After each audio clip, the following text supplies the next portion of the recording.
आज आम स्कूल किसी कथा आपण मानक सेयार करछि। आज थिला शनिवार दिन आम स्कूल जे क्लस्टर मीटिंग थिला।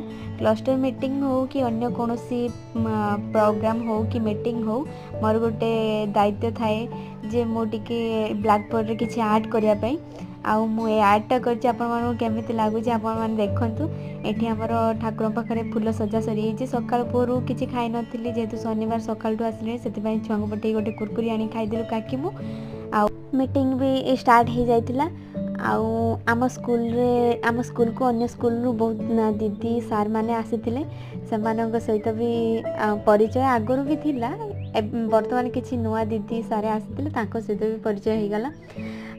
ता मझिरे मीटिंग मझिरे आमको चाहा और बिस्कुट मिलता। जेहेतु मुझे चाहा पीएनी, किंतु बिस्कुटा खाई बोली चाहाटा रखिली। बिस्कुट और चाहा खाई सारा पर आमर लंच टाइम हो गला।